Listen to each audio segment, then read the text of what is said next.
Bonjour tout le monde, c'est Yves. Alors cette fois, je vais commencer une nouvelle série de vidéos qui va concerner les log systèmes. Et donc forcément, aujourd'hui, je vais commencer en vous parlant de syslog. Alors syslog, qu'est-ce que c'est? Syslog, ça a été inventé dans les années 80 par Eric Allman quand il a sorti SendMail. Ça a été généralisé par la suite. L'idée qui est derrière syslog, c'est de se dire que dans notre système, il y a deux grandes catégories de programmes, deux grandes catégories de processus qui vont fonctionner. La première catégorie de processus qui vont fonctionner, ça va être les processus avec lesquels on est en interaction. Par exemple, quand on a notre terminal d'ouvert, quand on va taper une commande dedans, qu'on tape VI, qu'on tape LS, qu'on tape n'importe quelle autre commande, cette commande-là va afficher son résultat, si elle a un résultat affiché, sur le terminal. On est en interaction avec elle et cette commande peut s'exprimer, peut parler, peut avoir des choses à dire sur le terminal. Ça, c'est la première catégorie de processus. La deuxième catégorie de processus, ça va être principalement ce qu'on va appeler les démons. Un démon, c'est quoi? Un démon, c'est tout simplement un processus, un programme qui tourne, sauf qu'il a comme caractéristique qu'il n'est pas rattaché à un terminal. Il n'a pas été exécuté par un utilisateur dans un terminal et l'utilisateur n'attend pas un résultat du démon sur le terminal. Le démon, il a comme caractéristique de s'exécuter en arrière-plan et en s'exécutant en arrière-plan, il se retrouve isolé des terminaux de la machine. Le problème va être que ces programmes-là, quelquefois, ils ont des informations à communiquer, où ils vont vouloir, entre guillemets, dire des choses. Et pour dire ces choses-là, justement, il y a syslog, qui lui aussi est un démon, qui a été inventé. L'idée qu'il y a derrière ce syslog, donc, ça va être de récupérer les informations que tous les démons peuvent raconter. Tous ces démons, lorsqu'ils ont quelque chose à dire, ils vont pouvoir le dire dans une sorte de tuyau. Par exemple, lorsque le serveur de mail reçoit un mail de l'extérieur, il va pouvoir envoyer dans le tuyau, voilà, j'ai une information, c'est pas une erreur, c'est juste une information, j'ai reçu un mail tel jour à telle heure de la part de telle personne. Voilà, hop, il envoie cette information. Alors il y a évidemment SendMail du coup, à l'époque, qui envoyait des messages dans ce tuyau de communication. Aujourd'hui, il y a plein d'autres programmes qui envoient tout plein de messages dans ce tuyau de communication. Ces messages, ça peut être des messages de debug, ça peut être des messages informatifs, ça peut être des erreurs. Et tout ça qui est envoyé en vrac dans ce tuyau de communication. Et donc ce tuyau de communication va passer une très très grande quantité de messages. Donc ça, c'est l'architecture générale du système. Tous les démons qui sont là, qui fonctionnent, dès qu'ils ont quelque chose à envoyer, dès qu'ils ont une information à envoyer, ils vont l'envoyer dans cette espèce de bus, de tuyau, dans lequel ils vont envoyer toutes sortes d'informations. Et puis le boulot de syslog derrière, ça va être de regarder passer ce flot de données. Toutes ces informations-là, tous ces messages-là, il va les regarder passer. Et puis on va configurer syslog pour que, en fonction de certains critères qu'on va voir dans un instant, syslog puisse sélectionner des messages qui passent dans ce tuyau-là. Et puis ces messages, une fois qu'il les a sélectionnés, il pourra faire plusieurs choses avec. Par exemple, il pourrait les enregistrer dans un fichier. On verra ça un peu plus tard. Donc syslog, c'est quand même un vieux machin, ça date des années 80. Mais syslog a défini un protocole de communication qui est encore utilisé aujourd'hui. On va plutôt rencontrer des successeurs de syslog, comme par exemple rsyslog ou syslog-ng. Alors moi j'ai plus travaillé avec rsyslog que syslog-ng, donc c'est plutôt de celui-là dont je vais parler pour le moment. Intéressons-nous tout d'abord à ce que c'est qu'un log, et intéressons-nous tout d'abord au format de ces messages-là, puisque le format des messages qui seront envoyés dans le tuyau de communication, ils ont un format qui est quand même très précis et très cadré. Tout d'abord, un message log, d'une manière générale, qu'est-ce que ça va être? Ça va être un message de texte qui va être horodaté. Le format du message, il doit être formaté avec une table de caractères qui est universelle. Typiquement, aujourd'hui, on conseille UTF-8. Et associé à ça, il va y avoir la date et l'heure, forcément, de réception du message, mais également d'autres informations.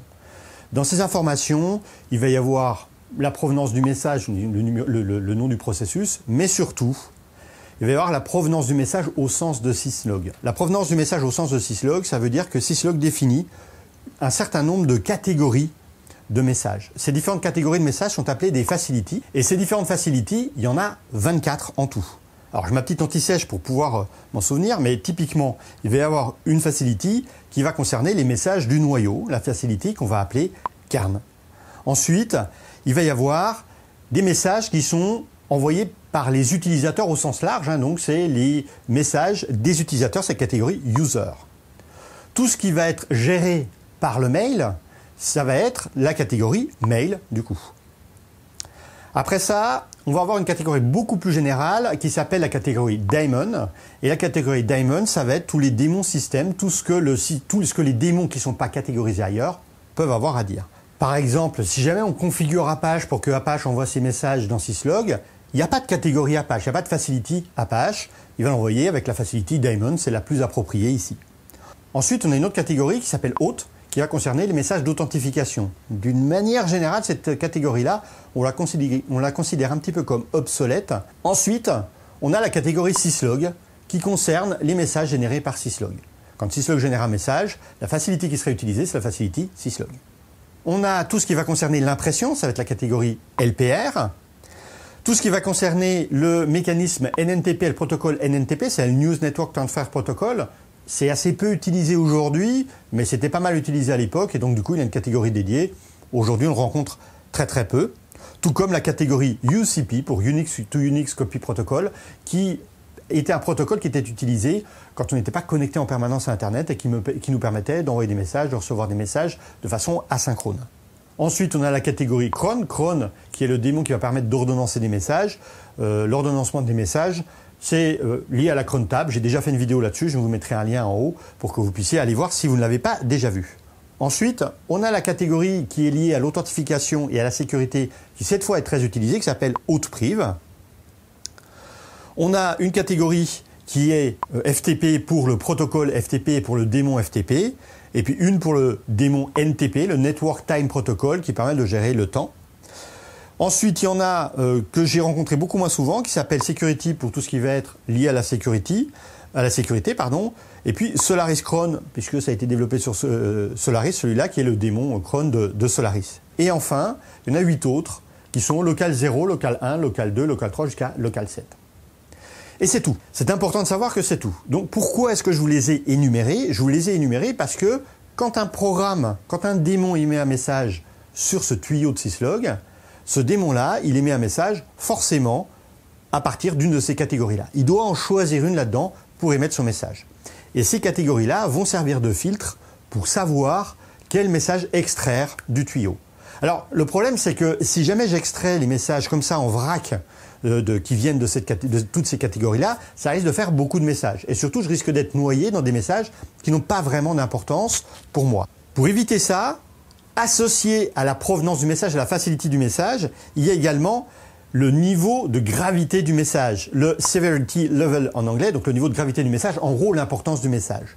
Et là, on va enregistrer là-dedans, savoir si le message, c'est un message qui est juste informatif, si c'est un message de debug, si c'est une erreur ou si c'est une erreur critique. Bref, on va avoir toutes ces informations-là à ce niveau-là.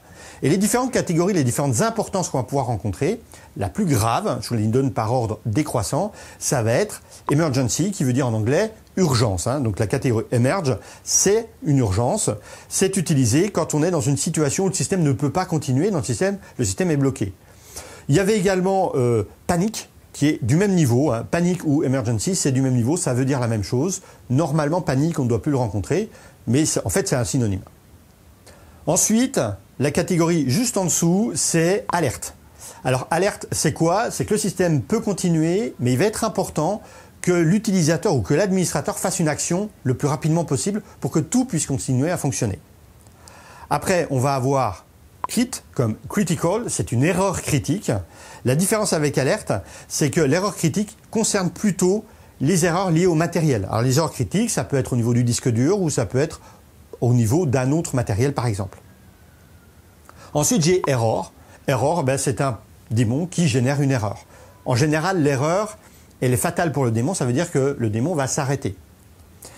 Ensuite, on va avoir warn, qui indique un point sur lequel il faut faire attention. Alors c'est un petit peu moins important qu'une erreur, mais c'est quelque chose qu'il va falloir corriger.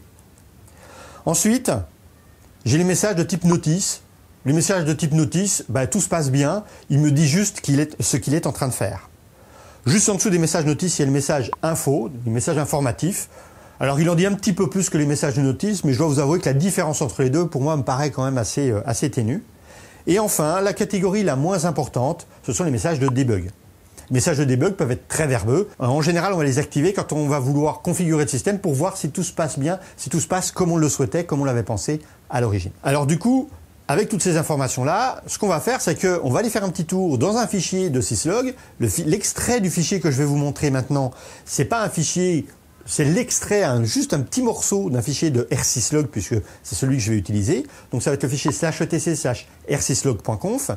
Mais dans la partie que je vous montre, c'est une partie qui est commune à peu près tous les démons qui fonctionnent comme syslog. Donc le syslog original, r6log ou syslog-ng. Dans cette partie du fichier, on va regarder ligne après ligne. Et en fait, chaque ligne va représenter une action à faire. Dans la partie gauche de la ligne, il y a deux parties dans chacune des lignes. Dans la partie gauche de la ligne, on va indiquer un motif pour savoir quels sont les messages qu'on va récupérer. Et dans la partie droite, on va dire quelles sont les actions à réaliser quand on a trouvé un message. Et alors un point qui est important, c'est que on va regarder toutes ces lignes-là à chaque fois. Je vois passer un message, le message correspond au motif donné par la première ligne.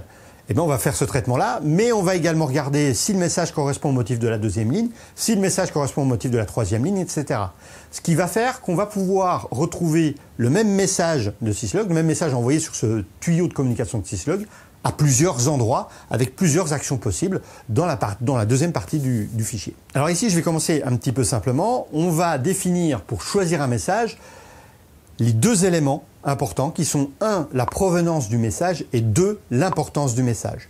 Mais attention, quand on va choisir l'importance d'un message dans ce fichier, dans cette partie du fichier de syslog, l'importance du message qu'on va mentionner, c'est l'importance minimale. Donc ici, par exemple, si jamais j'ai étoile.info, le étoile.info m'indique, quelle que soit la provenance, la facility, tous les messages de l'importance info est supérieure, et bien je les traiterai comme ça. Je vous donne le traitement juste après. Et puis on peut compléter les choses, parce que si par exemple je veux des messages de l'importance info, mais je ne veux pas les messages qui viennent de mail, et bien je peux mettre étoile.info, point virgule, et surtout pas d'espace, mail.none. Donc là, lui, il va faire la réunion de ces deux motifs-là. Donc tous les messages d'importance info est supérieur. Pour les messages concernant mail, aucun message ne sera sélectionné. Et donc comme ça, je définis mes différents motifs. Si jamais je veux définir un motif qui est égal précisément à une importance donnée, par exemple les messages de debug et uniquement les messages de debug mais pas supérieurs, je peux faire par exemple syslog point égal debug. Et si je fais syslog point égal debug, uniquement les messages de debug seront attrapés par ce motif-là. Après, on peut faire quelques factorisations. Je peux mettre mail,cron.r, ça veut dire mail.r, donc les messages de la provenance de la facility mail et de l'importance erreur ou supérieure, ainsi que tous les messages de la facility cron de l'importance erreur ou supérieure. Je peux faire des factorisations comme ça. On peut mettre étoile pour l'importance du message, mais autant mettre debug parce que c'est l'importance la plus basse et donc du coup, c'est complètement équivalent. Maintenant, dans la deuxième partie du fichier, on va définir l'action à réaliser. Pour le moment, je vais juste vous donner 4 actions possibles. Dans les 4 actions qui sont possibles, la première action, ça va être d'enregistrer les données dans un fichier. Donc je vais tout simplement marquer le nom du fichier. La deuxième action possible, c'est que je vais enregistrer les données dans un fichier, mais le nom du fichier, je vais le faire précéder par un petit tiret. Et ça, c'est quelque chose qui est assez important. En effet, syslog, on l'utilise pour pouvoir enregistrer tous les événements importants qui se passent sur la machine. Et dans ces événements importants, potentiellement, il peut y avoir des événements qui vont m'indiquer que la machine, elle est en train d'avoir un problème et qu'elle va planter dans quelques instants. Ces messages-là, il va être important de les conserver sur le disque. Ce qu'il y a, c'est que notre système, pour des raisons de performance, quand on enregistre une donnée sur le disque, il va la garder, cette donnée-là, en mémoire pour réunir suffisamment de données et ensuite les enregistrer toutes d'un coup sur le disque. Mais là, ça ne m'arrange pas, parce que si ma machine, elle plante dans 10 secondes et que les données restent en mémoire pendant ces 10 secondes-là, les messages qui m'indiquent la raison de mon crash ne seront pas dans les fichiers.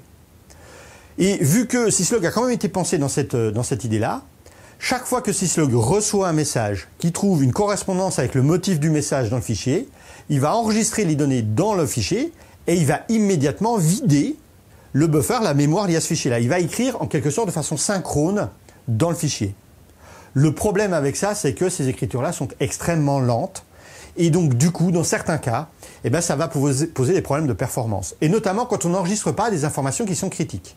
Donc quand les informations ne sont pas critiques, on va mettre un petit tiret devant le nom du fichier qui va dire « tu n'es pas obligé d'enregistrer ça de façon synchrone, tu vas pouvoir utiliser ton buffer d'entrée-sortie et donc tu vas pouvoir optimiser les vitesses d'écriture de ce fichier-là ».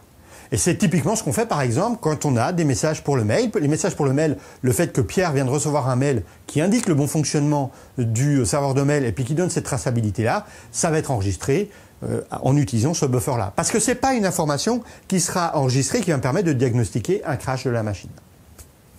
Ensuite, l'autre action possible, ça va être d'afficher ce message-là sur le terminal d'un utilisateur. Alors pour le moment, je vais pas rentrer dans les détails.